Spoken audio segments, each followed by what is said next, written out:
rero tugiye gutangira dusenga. Amen. Amen. Alors, est-ce que tu peux te recueillir? Ese ushobora guca bugufi imbere y'Imana? Seigneur, nous disons merci Mwami, turavuze ngo urakoze pour ce moment kubw'uyu mwanya que tu nous accordes waduhaye ici-bas hano ku isi pour encore une fois parler de ton royaume kugira ngo nanone tuvuge ku bwami bwawe dans les nations mu mahanga, en vue de nous préparer kugira ngo twitegure pour ton œuvre kubw'umurimo wawe dans ces temps de la fin. muri ibi bihe by'imperuka. Maintenant que nous voulons parler, Seigneur, ubwo rero mwami, ubwo tugiye kuvuga des différentes nations ubwo tugiye kuvuga ku bihugu bitandukanye que tu es en train d'amener urimo uratuzanira dans le réseau apostolique mu ruhurirane rwa Harvest Africa, Han, Han, Harvest Africa Apostolic Network, mu ruhurirane rwa Harvest Africa. ce réseau apostolique rero urwo ruhurirane rw'intumwa pour la moisson de l'Afrique. kubwo kugira ngo Afrika isarurwe. Seigneur, nous voulons que ta présence soit au milieu de nous, Mwami, turashaka kubaho kwawe kuba hagati que yacu tu nous ouvres l'intelligence kandi udufungure ubwenge afin que nous comprenions ta pensée. kugira ngo dusobanukirwe igitekerezo Nous cyawe. lions toutes les forces qui s'opposent à l'évangile turaboha imbaraga zose zirwanya ubutumwa dans bwiza le nom tout-puissant de mu Jésus-Christ. izina rikomeye rya Yesu Que Kristo. ta grâce, Seigneur Jésus, ubuntu bwawe Mwami Yesu soit avec nous. bubane natwe. Amen. Amen. Amen. Amen. Alléluia. Hallelujah. Donc, parmi les différents pays qui ont rejoint Han ces derniers jours, rero mu bihugu bimaze kwinjira muri hane muri iyi minsi ishize, bimwe mu bihugu bimaze kwinjira muri hane, même si tous les pays sont très importants et sont voulus par le Seigneur dans la vision, nubwo buri gihugu gifite agaciro kandi gishakwa n'umwami muri iri yerekwa, mais sur le plan stratégique, ariko ku bijyanye no gukora kw'Imana, sur le plan stratégique, ça veut dire la position de ces pays, no kuvuga ngo bitewe n'aho ibyo bihugu biherereye, il y a certains pays qui sont plus stratégiques que les autres. hari ibihugu bifite ahantu biherereye hafite agaciro kurusha ibindi, Que ce soit au niveau géographique, byaba mu buryo bw'imiterere leur positionnement sur le continent, cyangwa se uburyo biri ku mugabane, ou même partant de leur histoire. cyangwa se dushingiye ku mateka yabyo. Donc c'est pas pour rien que le Seigneur a placé ces pays dans cette localisation géographique. rero ntabwo ari kubwo bose umwami yashyize ibyo bihugu aho biri mu mugabane w'isi. Et parmi les pays qui ont rejoint Han cette année, rero mu bihugu bimaze kwinjira muri hane uyu mwaka, parmi ces pays il y a l'Égypte et il y a aussi la Côte d'Ivoire. muri ibyo bihugu harimo igihugu cya Misiri n'igihugu cya Côte d'Ivoire, Parmi d'autres qui ont rejoint Han. mu bindi byinshi bimaze kwinjira muri hane. Je vais partager sur ces deux pays. ndashaka gusangira namwe ku bijyanye n'ibyo bihugu bibiri. D'abord, l'essentiel qui les concerne. icya mbere ndavuga ku by'ingenzi bireba ibyo bihugu, Avant de montrer combien ces pays sont stratégiques dans la vision de la propagation de l'évangile sur le continent et dans sa diaspora. mbere y'uko mbabwira agaciro k'ibyo bihugu mu kugira ngo ubutumwa bwiza bukwire ku mugabane wa Afurika. Je vais commencer d'abord par la Côte d'Ivoire. ngiye gutangira mbabwira ku gihugu cya Côte d'Ivoire. La Côte d'Ivoire, c'est l'un des pays de l'Afrique de l'Ouest. Côte d'Ivoire ni kimwe mu bihugu by'iburengerazuba, Donc l'Afrique de l'Ouest. ibihugu bya Afurika y'iburengerazuba. C'est la deuxième puissance économique de l'Afrique de l'Ouest. nicyo gihugu cya kabiri mu bijyanye n'ubukungu mu bihugu biherereye muri Afurika y'iburengerazuba. Vous savez, il y a le Nigeria qui est la première puissance. murabizi icya mbere ni Nigeria, aricyo cya mbere. Et il y a le Ghana qui rivalise cette deuxième position. hagakurikiraho Ghana, ariyo twavuga iri nko ku rwego rwa Côte d'Ivoire. Donc la Côte d'Ivoire est considérée comme la deuxième puissance économique de l'Afrique de l'Ouest. rero Côte d'Ivoire ifatwa nk'igihugu cya kabiri gifite imbaraga mu by'ubukungu mu bihugu bya Afurika y'iburengerazuba. Et c'est la première puissance économique de la sous-région de l'Ouest africaine.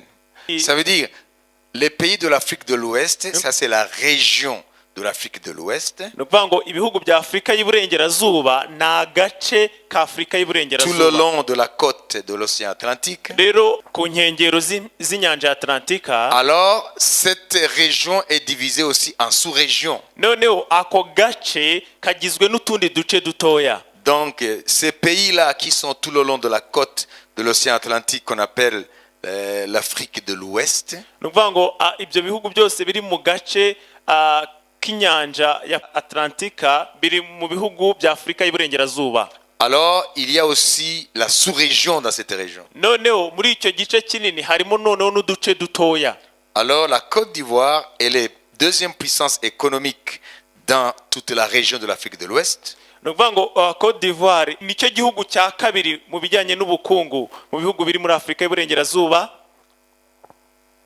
Et c'est la première puissance économique de la sous-région. kandi nicyo gihugu cya mbere mu bijyanye n'ubukungu noneho mu gace gatoya kari muri ibyo bihugu bya afurika y'iburengerazuba. La Côte d'Ivoire, icyo gihugu cya Côte d'Ivoire, dans son histoire maintenant qui nous intéresse, ça veut dire la religion. mu mateka yacyo noneho atureba, ni ukuvuga mu bijyanye n'iyobokamana. Avant, la Côte d'Ivoire était une région, comme toute la région là, animiste. Ça veut dire ils adoraient les esprits, les ancêtres, les esprits. ni ukuvuga ngo mu bijyanye n'iyobokamana nabo bari Donc il y avait des religieux traditionnels. baramyaga ibigirwamana, ni ukuvuga ngo ibijyanye n'imyuka no kwambaza imyuka. Avant l'arrivée de l'islam et du christianisme. mbere y'uko idini rya isilamu n'ubukristo bugera muri icyo gihugu. Alors ce qui nous intéresse c'est aujourd'hui. rero ikitureba uyu munsi, La Côte d'Ivoire, dans sa population, elle est composée de 60% de musulmans. ni uko Côte d'Ivoire mu baturage bayigize igizwe na 60% by'abasilamu. C'est pour que tu saches comment intercéder maintenant. ni ukugira ngo noneho umenye uburyo ushobora gusengera icyo gihugu. 60% de sa population, elle est musulmane. 60% by'abaturage bagize icyo gihugu ni abasilamu. Il y a 30% de chrétiens. hari gusa 30% by'abakristo. Et parmi ces 30%, kandi muri iyo 30%, la majorité sont des chrétiens catholiques. benshi muri bo ni abakristo bo mu idini rya gatolika. Il y a 8% d'animistes. hari 8% y'abambaza imyuka cyangwa ibigirwamana. Et puis le reste, ce sont les 100 religions qui n'affichent aucune religion. hanyuma abasigaye ni abadafite idini runaka babarizwamo. Ce qu'il faut savoir, rero icyo dukwiye kumenya, le taux de l'islamisation s'accentue. ni uko igipimo cy'ubusilamu kiguma kizamuka À cause d'une forte natalité. kubera umuvuduko mu bijyanye no kubyara. Ça veut dire cette catégorie fait beaucoup d'enfants. ni ukuvuga ngo abo basilamu barabyara cyane, niyo mpamvu ubusilamu buguma buzamuka mu bipimo. Et le christianisme décroît. hanyuma ubukristo ugasanga bugenda busubira hasi. Donc ça, tu vas savoir comment prier. rero ibyo biragufasha uburyo bwo gusengera icyo gihugu. Alors, quel est l'intérêt stratégique au niveau de Han pour cette ese nation? ku bijyanye n'icyo gihugu aho giherereye muri Afurika bifite iyihe ngaruka kuri Han? Vous savez, prier seulement, nous prions, Seigneur, il faut aussi connaître l'histoire murabizi kuvuga ngo des gusenga pays pour gusa lesquels on prie gusenga gusa ntibiba bihagije, ahubwo ukwiye kumenya amateka kugira ngo ubashe gusenga neza, et les réalités actuelles. kandi ukamenya amakuru agezweho y'ibihugu runaka. Ce pays est stratégique. rero icyo gihugu ahantu giherereye ni ah'ingenzi cyane. Comme la Côte d'Ivoire est une puissance économique, un moteur, un poumon dans le domaine de l'économie dans cette région, nk'uko Côte d'Ivoire ari igihanganye mu by'ubukungu, ni nk'igihaha mu bijyanye n'ubukungu n'iterambere rya kariya gace. ça veut dire la Côte d'Ivoire est un pays d'influence. ni ukuvuga ngo Côte d'Ivoire ni igihugu gifite imbaraga mu bijyanye no gukurura ibindi bihugu. Ça veut dire quand tu es basé à Abidjan, ni ukuvuga ngo iyo uri mu murwa wa Abidjan, capitale économique de la Côte d'Ivoire, ariwo murwa mukuru mu bijyanye n'ubukungu wa Côte d'Ivoire, tu peux facilement toucher les différents pays de cette région. ushobora mu buryo bworoshye gukora cyangwa kugira ingaruka ku bihugu bitandukanye by'ako gace. Donc c'est une sorte de hub en anglais. Ni nk'ingobyi mu bijyanye n'ubukungu. Ça veut dire quand on est là, c'est une porte pour toucher cette région-là. ni ukuvuga ngo iyo uri muri uwo murwa ni nk'umuryango kugira ngo ukore ku gace kose. Ça veut dire les pays alentours sont influencés par ce qui se passe là. ni ukuvuga ngo ibihugu bizengurutse Côte d'Ivoire bigirwaho ingaruka n'ibibera muri Côte d'Ivoire mu murwa wa Abidjan. Et en continuant parlant de l'islam, kandi nkomeje kuvuga noneho ku bijyanye n'ubusilamu, non seulement le facteur de la croissance de l'islam est lié à la forte natalité, mais il y a aussi l'influence des pays musulmans au nord qui descendent. ntabwo gusa twavuga yuko gutera imbere kw'idini rya Isilamu biterwa n'uko babyara cyane, ahubwo bafite ari ingaruka ziterwa n'ibihugu byo mu majyaruguru bigenda bimanura ubwo busilamu no mu bihugu byo mu majyepfo. Donc il y a une invasion spirituelle. ni ukuvuga mu buryo bw'umwuka haba hari guterwa. Alors stratégiquement, rero mu buryo bw'imiterere y'icyo gihugu, tu peux être basé en Côte d'Ivoire et influencer, rayonner dans cette région. ushobora kuba uri muri Côte d'Ivoire ukagira ingaruka mu bihugu biri muri ako gace kose. Vous voyez, pour Han, murabona rero ku bijyanye na Hane, pour la vision de Harvest ku Africa, bijyanye n'iri yerekwa rya Harvest Africa, en ayant cette nation au sein des nations qui composent Harvest Africa, kugira icyo gihugu mu iyerekwa rya Hane mu bindi bihugu bigize Harvest Africa, c'est une porte de l'évangile vers cette région. ni umuryango w'ubutumwa bwiza kuri ako gace kose. Qui a compris? nde wabyumvise? Donc tu prieras pour cette nation en sachant stratégiquement son importance. ni ukuvuga ngo ukwiye gusengera icyo gihugu uzi neza ingaruka kizagira muri ako gace kose. Donc la Côte d'Ivoire maintenant est entrée dans Han. ni ukuvuga ngo Côte d'Ivoire ubu ngubu yinjiye muri Hane. Amen. Amen. Et nous verrons sa délégation venir parmi d'autres délégations. kandi tuzabona bamwe mu bagize icyo gihugu baza mu itsinda ry'ibindi bihugu. La deuxième nation stratégique, ikindi gihugu rero kiri ahantu h'ingenzi cyane, c'est l'Égypte. ni igihugu cya Egiputa. L'Égypte qui a rejoint Han, Egiputa imaze kwinjira nayo muri Hane, c'est une dimension prophétique qui est actionnée pour Han. biri mu rwego rw'ubuhanuzi bwatangiye gusohora ku bijyanye na Hane. Alors je vais vous donner quelques informations sur cette nation. none ngiye kubaha amakuru makeya kuri icyo gihugu. D'abord, il faut savoir une chose. icya mbere mukwiye kumenya iki ngiki: L'Égypte occupe une place importante dans l'histoire sainte.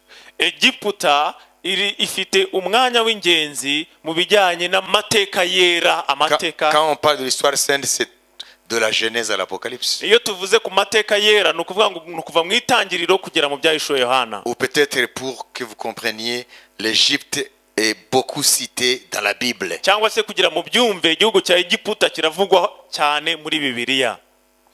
Donc, stratégiquement, rero mu buryo bw'imiterere yacyo y'aho kiri, cette nation, dans cette vision, icyo gihugu muri iri yerekwa c'est aussi une grande porte qui s'ouvre. nacyo ni umuryango mugari udufungukiye. Vous allez le comprendre. muraza gusobanukirwa impamvu. Vous savez, quand tu ouvres ta Bible, murabizi iyo ufunguye Bibiliya yawe, l'Égypte est mentionnée dans l'Ancien Testament et dans le Nouveau Testament. Egiputa ivugwa mu isezerano rya kera no mu isezerano rishya. Abraham, notre père spirituel, Abrahamu sogokuruza wacu wo kwizera, lorsque la famine sévissait dans Canaan, igihe inzara yateraga i Kanani, il a pris la fuite en Égypte yahungiye muri Egiputa pour fuir la famine kugira ngo ahunge iyo nzara, avec sa suite, avec sa famille. ahungana n'umuryango we wose. Donc, le patriarche Abraham rero sogokuruza wacu Abrahamu est venu en Égypte yaje mu gihugu cya Egiputa il y a plus de 4000 ans. hashize imyaka igera ku bihumbi 4. La nation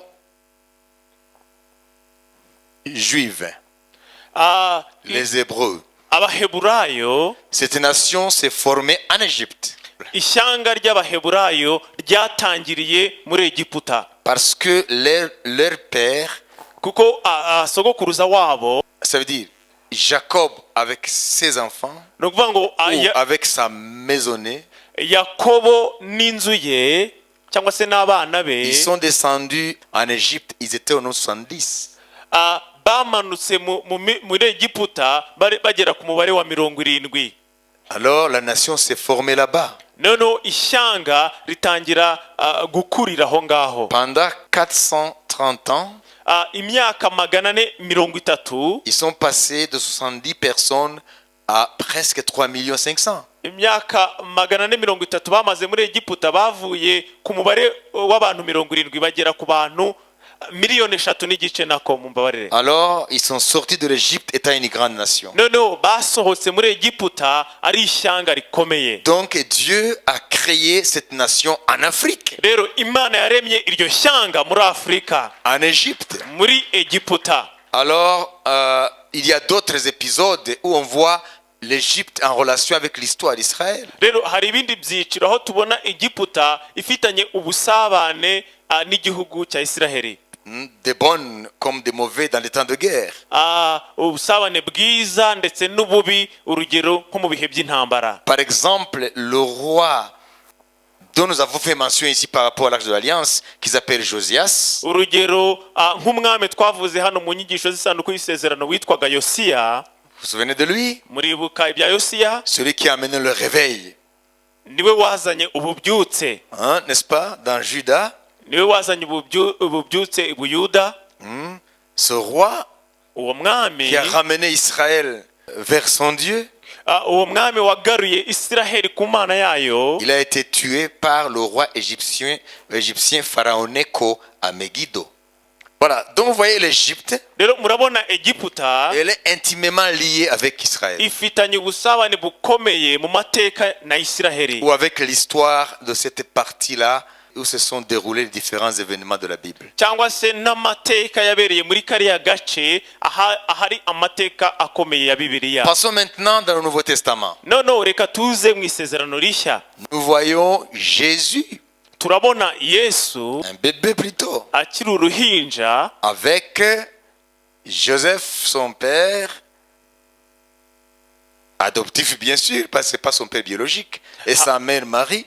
hamwe na Yosefu twakwita ko ari we wamureze kuko ntabwo ari we wamubyaye mu mubiri na nyina. Sous les ordres Maria, de Dieu, bategetswe n'Imana, ils ont fui en Égypte avec l'enfant. bahungiye mu gihugu cya Egiputa n'umwana, Parce qu'il y avait un roi cruel qui voulait tuer l'enfant, kuko hari umwami w'umugome washaka kwica uwo mwana Hérode. yitwaga Herode. Ils ont fui en Égypte. noneho bahungira muri Egiputa. Ça veut dire notre Seigneur Jésus, ni ukuvuga ngo umwami wacu Yesu il a été en Afrique. yabaye muri Afurika. Donc nous pouvons multiplier beaucoup de récits. rero dushobora kubabwira inkuru nyinshi. Donc vous voyez que l'Égypte, sur le plan historique, c'est une nation très importante. rero murabona ko Egiputa ku bijyanye n'amateka ni igihugu cy'igihangange. Alors nous allons continuer. noneho tugiye gukomeza. Si on parle de l'Égypte par rapport à la Bible, turamutse tuvuze ku bijyanye na Egiputa ku bijyanye na Bibiliya, ça veut dire cette terre-là ni ukuvuga ngo buriya butaka porte les empreintes de la personne de Dieu. bugaragaramo ibimenyetso by'amateka y'Imana. On ne peut pas gommer l'histoire. ntabwo ushobora gusiba ayo amateka. Amen. Amen. Maintes fois, Dieu parle de l'Égypte. inshuro nyinshi Imana ivuga kuri Egiputa. Alors, continuons avec l'histoire de cette nation. rero reka dukomeze mu mateka y'icyo gihugu. Au 1er siècle, mu kinyejana cya mbere l'évangile est entré en Égypte. ubutumwa bwiza bwageze muri Egiputa. C'est parmi les premières nations à être christianisées sur le continent. cyabaye kimwe mu bihugu bya mbere byakiriye ubukristo. La tradition dit que c'est Marc qui a amené l'évangile. amateka avuga yuko uko ari Mariko wagejejeyo ubutumwa bwiza. Alors, l'Égypte est devenue chrétienne. rero Egiputa ihinduka igihugu cya gikristo. Et à partir de là, le christianisme s'est répandu dans toute l'Afrique du Nord qu'on appelle le Maghreb. noneho kuva aho ngaho ubukristo bukwirakwira muri kariya gace kose kitwa Maghreb. L'Afrique du Nord, ni ukuvuga ngo ni Afurika y'Amajyaruguru, au-dessus de Sahara, hejuru y'ubutayu bwa Sahara. qui est composé de l'Égypte, de la Libye, hari ibihugu nka Egiputa, nka Libya, l'Algérie, la Tunisie, Algeria, le Tunisia, Maroc. Des fois, on ajoute aussi la Mauritanie. rimwe na rimwe bongeraho n'igihugu cya Mauritania. Donc, ces pays s'appellent les pays du Maghreb ou les pays de l'Afrique du Nord. rero ako gace kitwa agace ka Maghreb cyangwa se Afurika y'Amajyaruguru. Alors, au 1er siècle, rero mu kinyejana cya mbere il y a la lumière de Dieu. habayeho umucyo w'Imana, Il y a l'évangile de Jésus. haje ubutumwa bwiza bwa Yesu Kristo. Les Égyptiens sont chrétiens. Abanyaegiputa bakira ubukristo. Et voilà.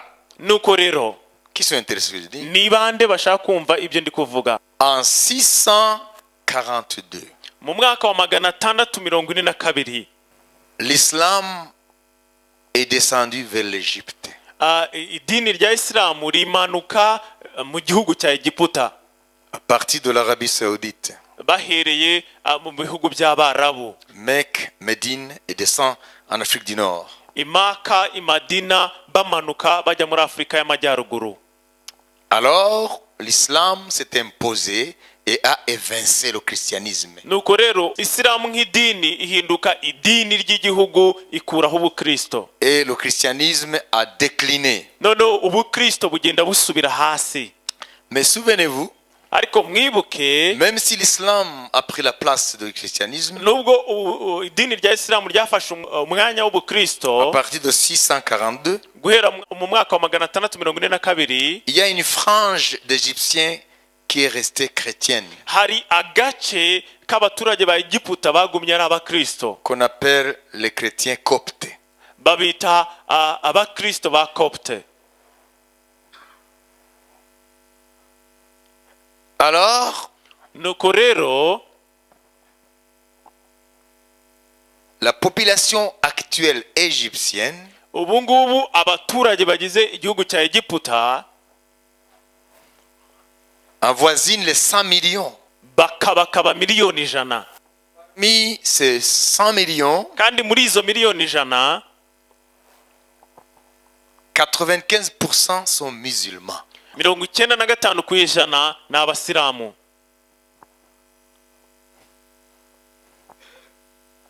Des musulmans sunnites.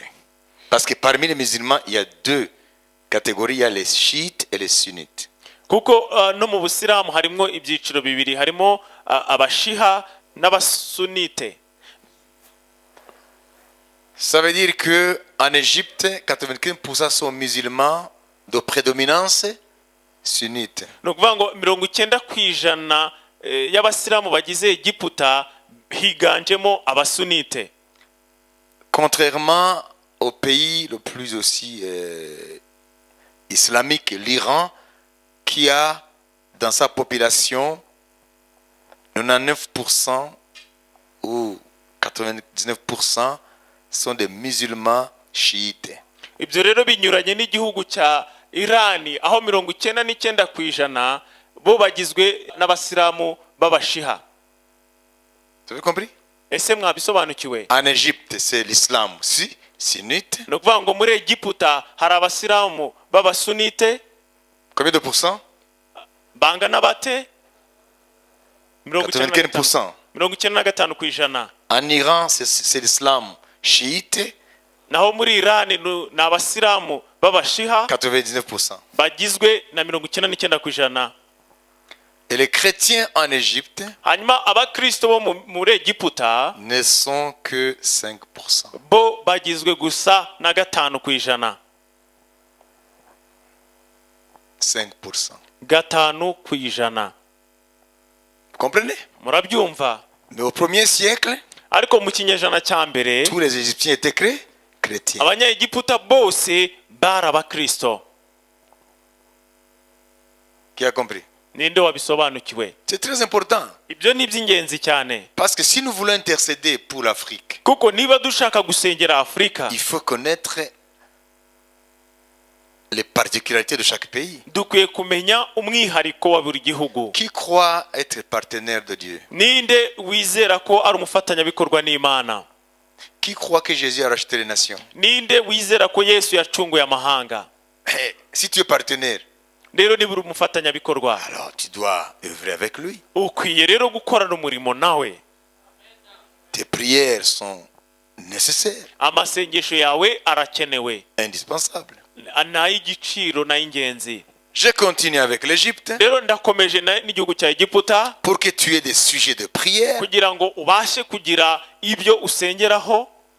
Vous savez qu'il y a une petite minorité chrétienne, Maze kubabwira ko ubukristo hariya ari 5% gusa, mais quand on parle d'une minorité dans la majorité, ariko iyo tuvuze ku bantu bakeya bari mu bantu benshi, c'est là où on trouve des vrais chrétiens. aho niho dusanga abakristo nyakuri, Parce que ce n'est pas une religion de masse. kuko ntabwo aba ari idini ry'uruvunge gusa.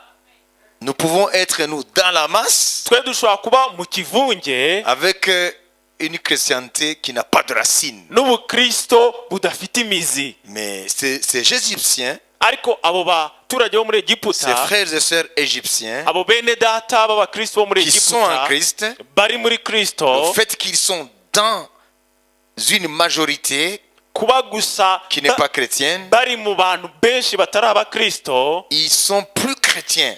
bo bafite Ça veut dire ils chérissent jalousement leur foi. ni ukuvuga ngo kwizera kwabo bagutsimbarayeho rwose. Acclamons le Seigneur pour ça. Reka dukomere umwami amashyi ku bw'ibyo.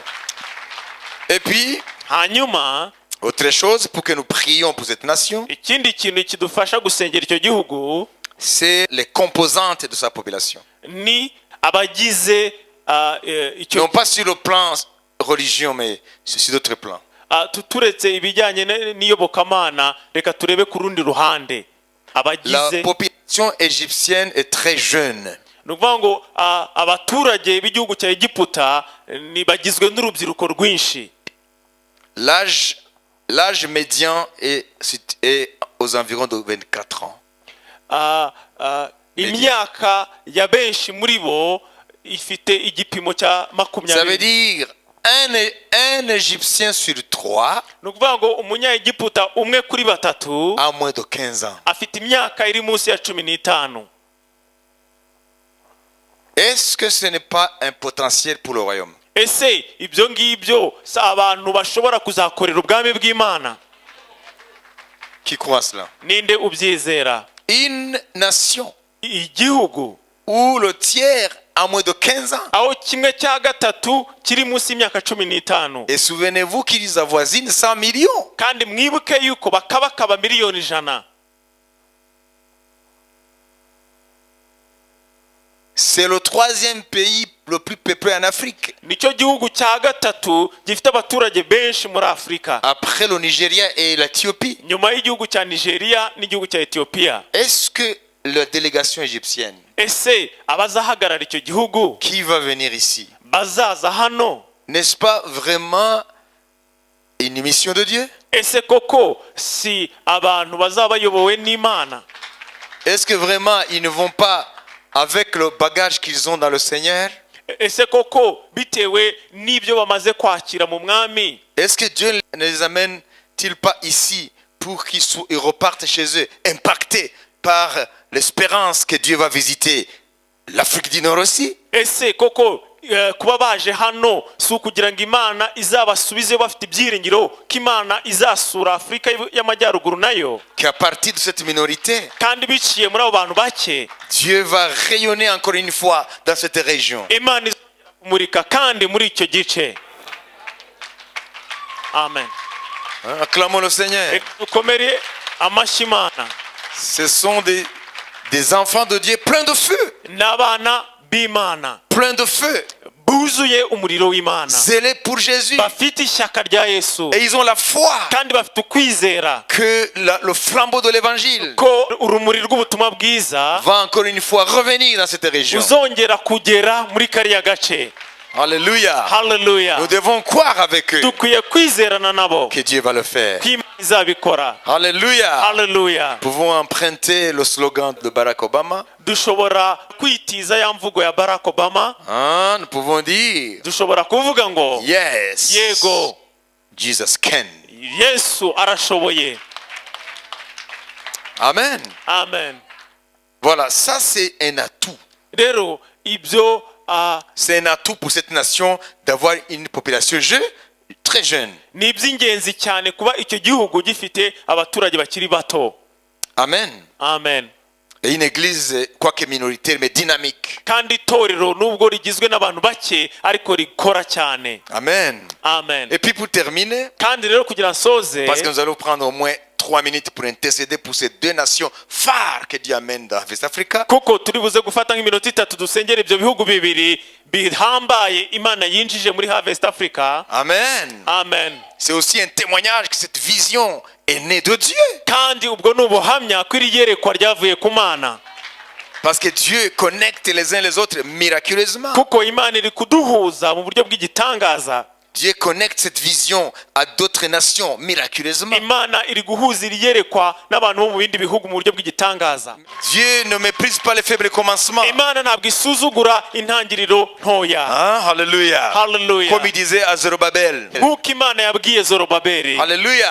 Amen. Ceux qui ont méprisé les faibles commencements avuze ngo abasuzugura imishinga mito se tonneront bazatangara lorsque Zorobabel igihe Zorobabeli va poser le fondement de cette maison. azashyiraho imfatiro z'iyo nyubako. Et Dieu dit, hanyuma Imana ikavuga ngo toi grande montagne, ngo wowe wa musozi uhambaye we, grande montagne, wa musozi munini we, qui es-tu devant Zorobabel? urinde imbere ya Tu Zorobabeli, seras aplani. uzakubitwa hasi. Et Dieu est en train d'aplanir kandi Imana iri gukubita hasi devant Han, imbere ya Han, devant Harvest Africa. imbere ya Harvest Il est Africa. en train d'aplanir les montagnes. arimo irakubita hasi imisozi. Ce qui était impossible, ibyari bidashoboka humainement, mu buryo bwa Dieu kimuntu, est en train de le rendre possible. Imana iri kubihindura bishoboka. Et nos yeux contemplent sa gloire. kandi amaso yacu arareba ubwiza bwayo. Alléluia. Hallelujah. Acclamons Jésus. reka dukomere amashyi Yesu. Amen. Hallelujah. Avoir une population très jeune, kugira igihugu cyiganjemo urubyiruko, cette nation rencontre des défis. icyo gihugu gihura n'ibihinyuza byinshi. Parce que plus il y a une forte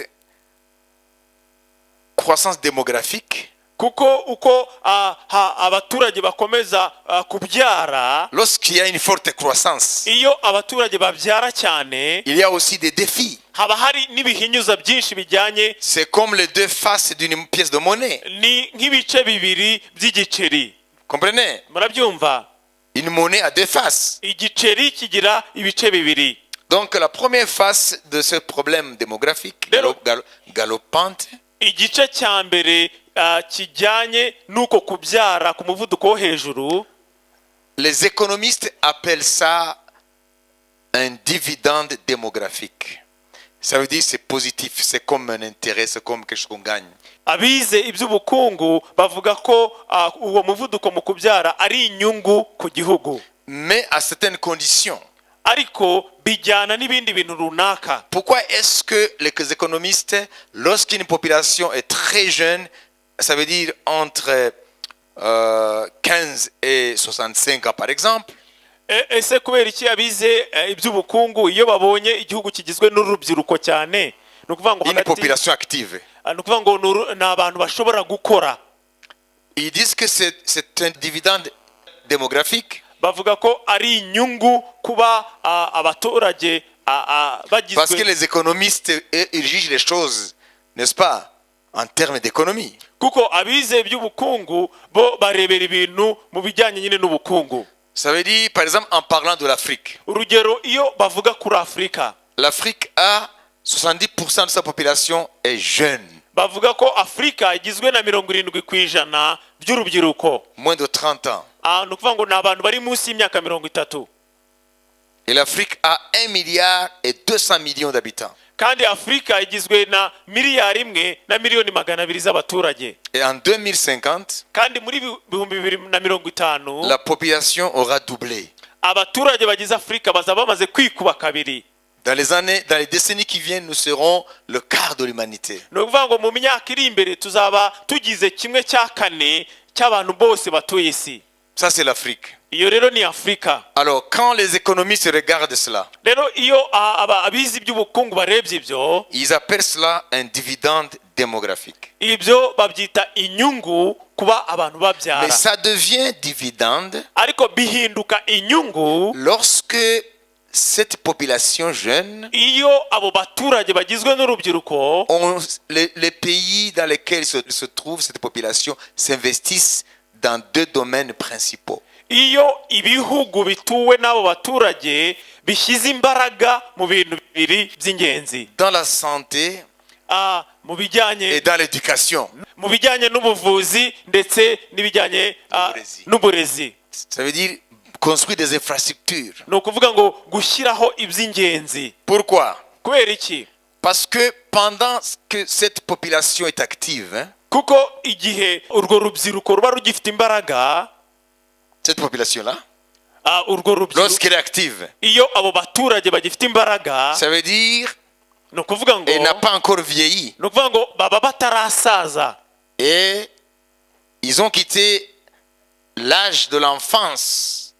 Maintenant, ils entrent dans l'âge adulte pour travailler. kandi baba baravuye mu myaka y'ubwana binjiye mu myaka y'ubukure kugira ngo babashe gukora. Ça veut dire que ceux qui bénéficient de la santé, ni ukuvuga ngo ababasha kugira ubuvuzi bwiza, ils sont inférieurs à ceux qui la financent. Vous comprenez? Ça veut dire que les vieux, eux, ce sont des consommateurs. Et les enfants sont des consommateurs. Comprenez? ni ukuvuga ngo ugasanga abasaza, Si la population d'un pays est en majorité active, ça veut dire qu'elle est faite de quoi? De producteurs plus que consommateurs. ni ukuvuga ngo niba igihugu kigizwe n'abaturage benshi bashobora kubyara umusaruro, ni ukuvuga ngo kiba kigizwe n'abashobora gutanga umusaruro mwinshi kurusha ababasha gusa abadatanga umusaruro. Alors je vais poser une question. none ngiye kubabaza ikibazo.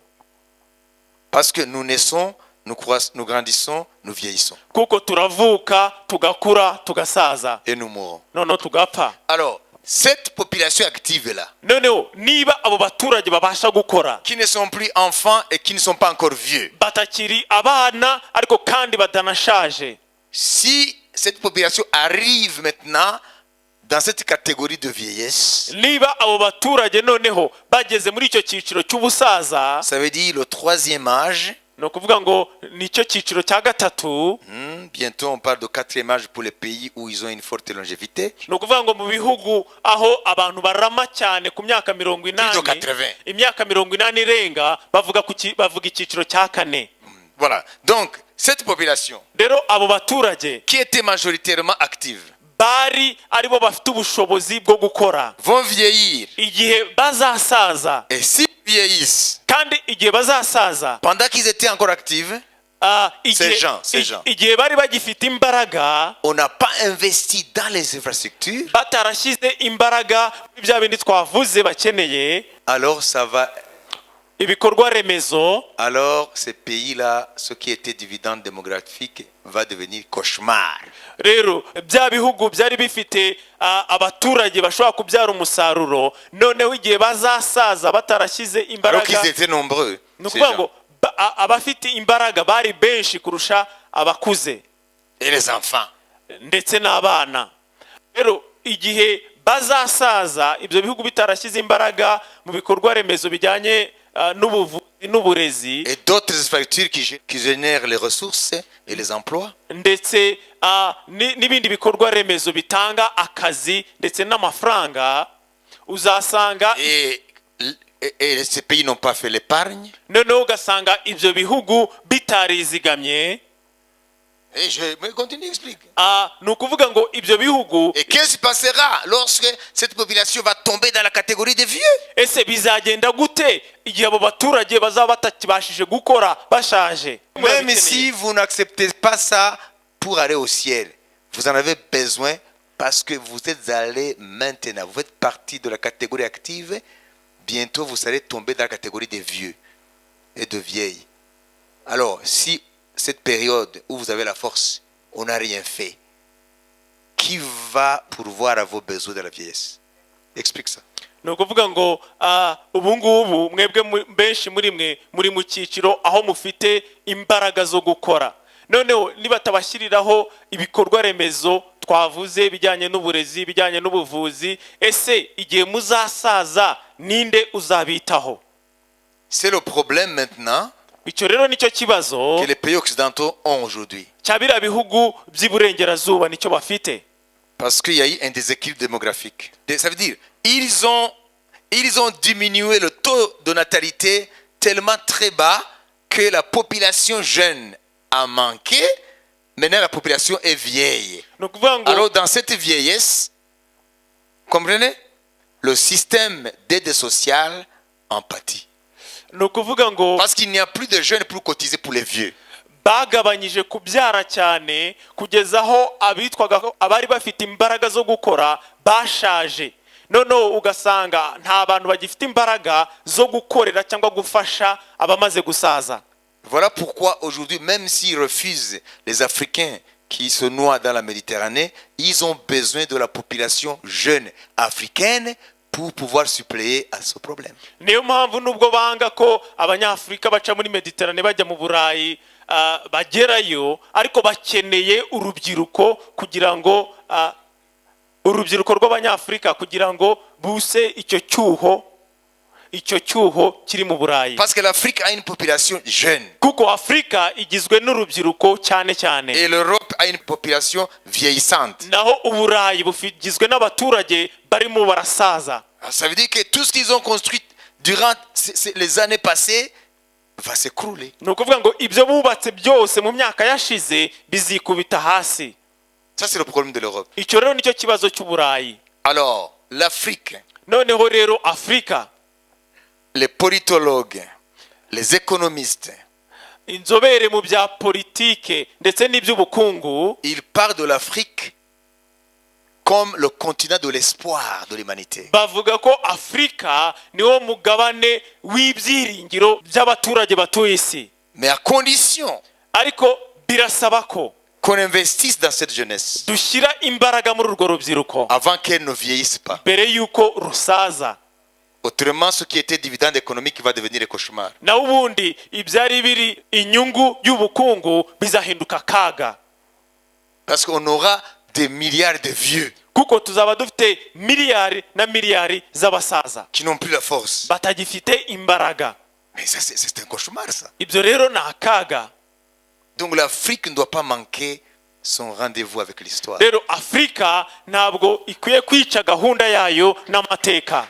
Il y a une convergence Hari uruhurirane de deux éléments rw'ibintu bibiri qui fait de l'Afrique, bituma Afrika si elle saisit ce que Dieu fait aujourd'hui, nisingira ibyo Imana iri gukora uyu munsi, peut devenir la première puissance mondiale ishobora guhinduka igihangange cya mbere ku isi yose au niveau des continents. ku bijyanye Ça veut dire quoi? Shatse kuvuga iki? Sa population jeune Ni ukuvuga ngo abaturage bayo bakiri bato est majorité dans le monde kandi abakaba ari bo benshi ku isi, et les ressources que Dieu a placées sur le continent. ndetse n'umutungo kamere Imana yashyize muri uyu mugabane.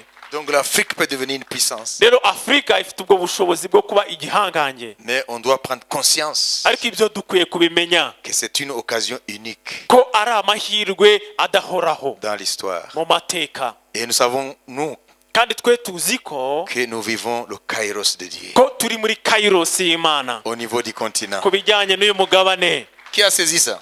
Ninde wasingiriye ibyo? Voilà pourquoi vous les jeunes, Niyo mpamvu mwebwe urubyiruko c'est vous l'espoir ni mwebwe byiringiro des nations. by'amahanga. Vous devez étudier, mukwiye kwiga, vous devez spécialiser, mukwiye kuba inzobere, vous devez vous équiper mukwiye gufata dans les différents métiers. ah, Il ne faut pas passer votre temps là en prenant des drogues ou en passant votre... Non, non, le temps qui passe ne revient pas. ntabwo mukwiye kumara umwanya wanyu munywa ibiyobyabwenge kuko igihe gitambutse ntabwo kigaruka. C'est vous qui demain, si vous ne profitez pas aujourd'hui pour vous construire, c'est vous demain qui deviendront un fardeau, hein, pour le continent. ni mwebwe ejo hazaza nimutiyubaka ubu ngubu muzahinduka umutwaro kuri uyu mugabane, Parce qu'on aura presque 2 milliards de vieux kuko tuzaba dufite hafi miliyari ebyiri z'abasaza qui attendent de l'aide. bategereje ubufasha. Qui va les aider? Ninde uzabafasha? C'est un problème. Icyo ni ikibazo. Dans 30 ans, mu myaka itatu iri cette imbere jeunesse uru rubyiruko passera dans la vieillesse. ruzinjira mu busaza. Imaginez avoir 2 milliards de vieux. mutekereze turamutse dufite miliyari ebyiri z'abasaza, Des bouches à nourrir qui ne produisent plus. ni ukuvuga ngo ni abantu bakeneye kugaburirwa ariko badafite umusaruro bakizana, Et beaucoup de soins parce qu'il y a des maladies de la vieillesse. kandi bakeneye Il ubuvuzi y a des maladies de la vieillesse. kuko hari indwara zijyanye n'ubusaza, bazaba bakeneye ubuvuzi bo mu rwego rwo Est-ce que hejuru. vous comprenez? Ese murumva ibyo ari byo? Donc c'est un moment qu'il ne faut pas rater. ni ukuvuga ngo ni igihe dukwiye gusingira. Han a cette mission hani ifite izo nshingano de sensibiliser l'Afrique. zo gukangurira Afurika, Que le temps c'est maintenant ko kubabwira ngo igihe ni none pour que l'Afrique se réveille kugira ngo Afurika et ikanguke, prenne sa destinée entre ses mains ifate mu maboko yabo ejo hayo hazaza, et marcher avec Jésus ikagendana na Yesu pour rayonner dans le monde kugira ngo imurikire sur le isi plan mu spirituel, bijyanye n'umwuka, sur le plan mu économique, bijyanye n'ubukungu, sur le plan mu social, bijyanye n'imibanire sur le y'abantu, plan mu culturel. bijyanye n'imico. Hallelujah. Hallelujah. Time is now igihe ni iki ngiki for Africa kuri Afurika to raise up kugira ngo ihaguruke, with the gospel. ihagurukane ubutumwa bwiza. Voilà pourquoi Dieu est en train d'amener l'Égypte, le Côte d'Ivoire et d'autres pays. niyo mpamvu Imana iri kuzana za Misiri na za Egiputa n'ibindi bihugu. Alors, un autre point, je suis sur le dernier point, n'est-ce pas? Par rapport à l'Égypte. ndi ku murongo wa nyuma ku Vous voyez, bijyanye na l'Égypte a une forte population très jeune. murabona ko Egiputa igizwe n'urubyiruko, hanini n'urubyiruko. Ça veut dire dans le domaine socio-économique. ni ukuvuga ngo mu bijyanye n'imibanire n'ubukungu L'Égypte a des défis Egiputa ifite ibihinyuza au niveau des infrastructures. ku bijyanye n'ibikorwa Il remezo. faut loger cette population. abo baturage bakwiye kubona aho kuba, Il faut la faire étudier. abo baturage bakwiye kwiga, Il faut toutes sortes d'infrastructures. hakenewe ibikorwa remezo byinshi. Donc vous voyez, rero murabibona ko c'est un atout, mais aussi c'est un défi. ni ikintu cyiza cyo kwishimira ariko kandi ni igihinyuza. Donc nous voulons prier pour l'Égypte rero turashaka gusengera igihugu cya et Misiri, nous prions aussi pour la Côte d'Ivoire, kandi tugasengera n'igihugu cya Côte d'Ivoire, comme nous prions aussi pour les autres nations. nk'uko dusengera ibindi bihugu bitandukanye. Mais ce soir, nous prenons ces deux pays qui ont rejoint Harvest Africa en tant que pays phare. ariko uyu mwanya turashaka gusengera ibyo bihugu bibiri byinjiye muri Harvest Africa nk'ibihugu by'ibihangange. Ce sont des pays stratégiques, ni ibihugu bifite ahantu bihagarariye historiquement stratégiques mu buryo bw'amateka, ni ibihangange dans le domaine de mu l'évangile. bijyanye n'ubutumwa bwiza. Alors vous avez compris? ese mwabyumvise? Alléluia! Haleluya. Et je vais vous inviter noneho ngiye kubatumira, deux par deux. ngiye kubahamagarira babiri babiri Alors intercédez pour ces pays, kwingingira ibyo bihugu bibiri, pour l'Égypte, pour la Côte d'Ivoire, Egiputa na Côte d'Ivoire, parce que j'ai fait un tour d'horizon en ce qui concerne l'histoire de ces pays, kuko nagerageje guca mu mateka agize ibyo bihugu uko ari bibiri, afin que vous priez en connaissance de cause. kugira ngo musenge mufite ubumenyi nyabwo, Priez avec la connaissance. musenge mufite ubumenyi, Et Dieu donnera la révélation. hanyuma Imana irabaha ihishurirwa. Levons-nous, deux par deux. reka duhaguruke babiri babiri, 5 minutes. iminota 5 Nous allons intercéder. tugiye kwinginga. Alléluia. Haleluya.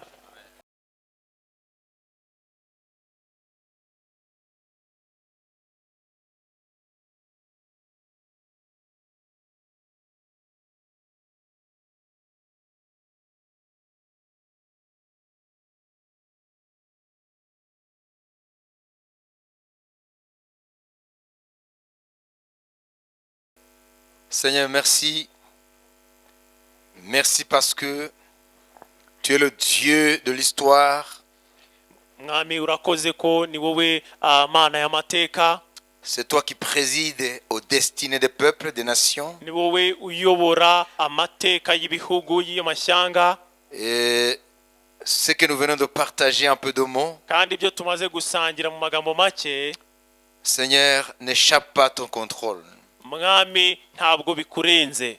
Nous savons que tu nous as situés dans un moment comme celui-ci de l'histoire, turabizi ko wadushyize mu gihe nk'iki ngiki cy'amateka avec une mission particulière. dufite inshingano zidasanzwe. Nous ne voulons pas louper, nous ne voulons pas rater ce rendez-vous. ntabwo dushaka rero gutakaza iyo gahunda yo mu mateka, Et nous croyons fermement kandi turizera dushikamye que tu as situé l'Afrique ko Afurika wayishyize dans l'histoire des continents Afurika wayishyize mu mateka y'indi migabane comme un continent stratégique, nk'umugabane ufite imiterere myiza, parce que nous savons que dans l'histoire sainte, kuko tuzi ko mu mateka ya Bibiliya l'Afrique a occupé une place particulière. Afurika yagize umwanya w'umwihariko, Et sur le plan des ressources, kandi ku bijyanye n'umutungo kamere tu as placé les ressources stratégiques washyize muri Afurika en Afrique, umutungo kamere ukwiye muri Afurika, les économies du monde entier, ubukungu cyangwa ibihugu by'ibihangange mu bukungu ku isi hose, les ressources qui les ont propulsées umutungo kamere wabiteje imbere pour devenir des puissances mondiales dominant d'autres peuples. kugira ngo bihinduke ibihangange mu mahanga. Ils ont puisé leurs ressources dans ce continent. bavomye uwo mutungo muri uyu mugabane, Même la force, ndetse n'imbaraga, même les ressources humaines, ndetse n'abantu babyubatse ce sont les Africains. n'abanyafurika. L'économie occidentale ubukungu bw'ibihugu by'uburengerazuba repose sur l'Afrique. bushingiye kuri Afurika. Même aujourd'hui,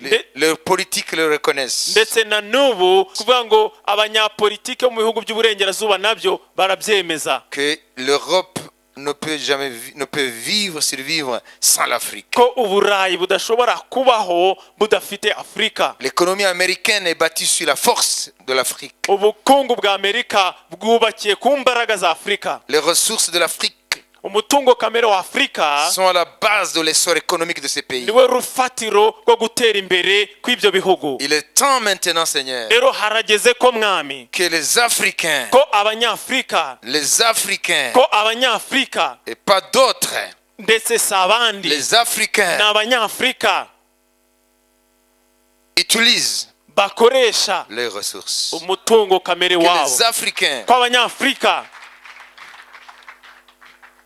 bénéficient des ressources que tu les as données. babasha kungukira mu mutungo kamere wabahaye. Merci pour ce changement de paradigme. urakoze ku bw'iyo mpinduka ibaye Dans tout le domaine, mu bintu byose habaye changement de impinduka, paradigme dans le monde habayeho spirituel. impinduka mu buryo bw'umwuka. La chrétienté se trouve en Afrique, la plus grande partie aujourd'hui. bwiganje muri Afurika muri iyi minsi. C'est là où il y a un réveil niho hari ububyutse devant l'Occident qui s'apostasie. imbere y'ibihugu by'uburengerazuba biri kugwa mu buhenebere. Et les ressources kandi umutungo kamere dont les industries ont besoin, inganda zikeneye, les industries high-tech, inganda z'ikoranabuhanga, l'industrie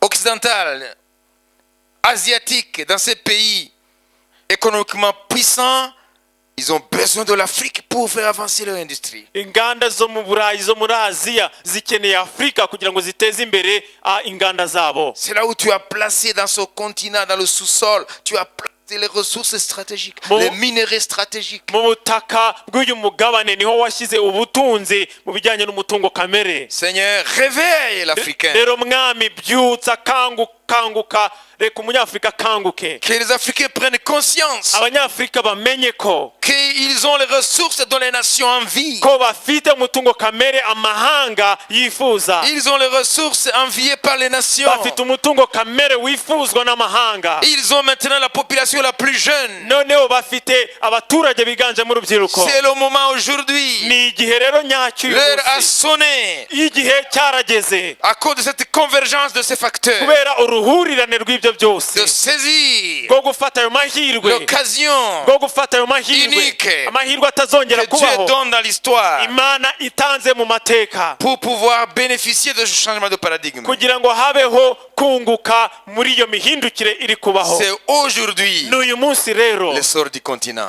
ko Afurika ikwiye gutera imbere. L'essor du continent. Ni amahirwe Afurika Le décollage du continent. guhaguruka k'uyu mugabane. C'est aujourd'hui. N'uyu munsi Merci pour la mission. urakoze rero ku bw'izo nshingano, Pour la mission urakoze ku bw'iyo nshingano dont tu as investi, Han. wahaye Hane. Merci Seigneur Urakoze mwami qui nous a jugés dignes wadufashe nk'abizerwa pour être porteurs kugira ngo tube de abasakaza ce message unique. ubu butumwa Et budasanzwe l'heure a sonné kw'igihe cyageze pour le continent ku africain bw'uyu mugabane wa Afurika d'être un continent phare, kugira ngo ube umugabane le w'igihangange, poumon missionnaire ube nk'igihaha gikwirakwiza ubutumwa bwiza dans ce 21e siècle. muri iki kinyejana cya 21. Au nom de Jésus, Mu izina rya Yesu nous te donnons toute la gloire. tuguhaye icyubahiro cyose. Amen, amen. Amen, amen, Amen, amen. amen, amen, Amen. amen. Merci pour l'intercession.